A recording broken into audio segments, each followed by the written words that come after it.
Voici l'heure du grand midi, de la clarté la plus redoutable en pleine nuit, l'heure de se débarrasser de la vérité.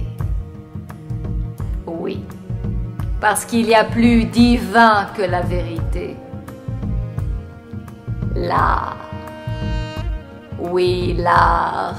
L'art a plus de valeur que la vérité. C'est la tâche véritable de la vie. Car on ne peut atteindre le sens le plus élevé sans passer par l'essence de la tragédie.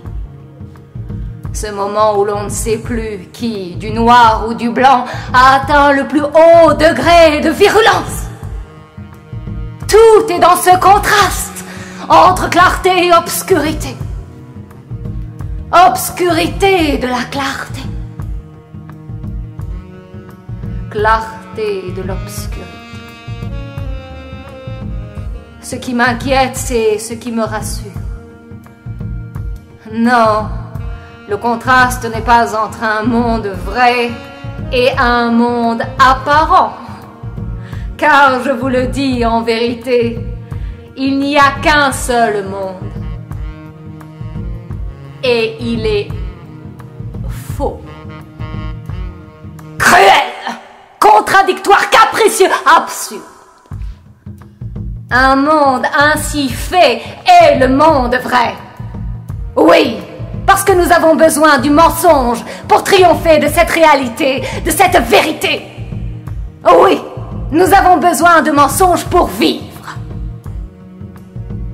Que le mensonge soit nécessaire à la vie, cela même fait partie de ce caractère effroyable et suspect de l'existence. Retenez-le bien. La métaphysique, la morale, la religion, la science ne sont rien que des formes diverses et perverses du mensonge. Il faut leur aide pour croire à la vie. Il faut que la vie inspire confiance. Oui, que la vie inspire confiance. Le problème ainsi posé est monstrueux. Pour le résoudre, il faut que l'homme soit déjà menteur par nature ou qu'il le devienne. Autrement dit, il faut qu'il soit avant tout un artiste. Un artiste. Dans sa volonté de mentir, de fuir la vérité, de maîtriser la réalité. Oui, l'homme est un artiste né pour nier la vérité. Il a la faculté artiste par excellence, qui consiste à se tromper sciemment sur le caractère de l'existence en le transfigurant à volonté.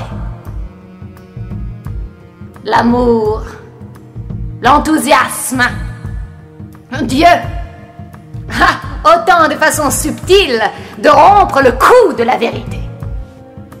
Tromper, si tromper,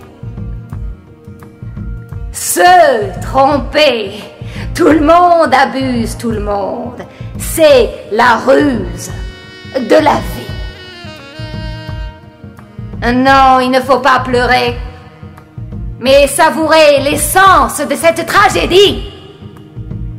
Dans les moments où l'homme a été trompé, où il a réussi à s'abuser, et comme son cœur se gonfle, quel ravissement quand on apprend que la vie nous ment.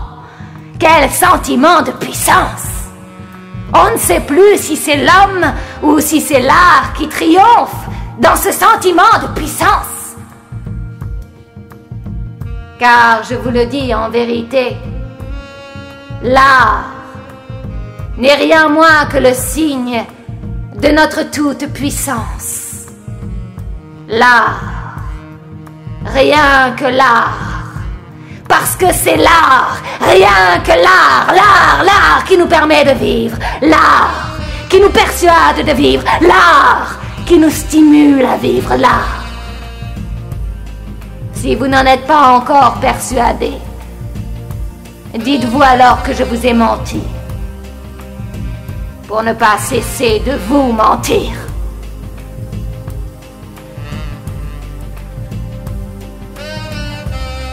là.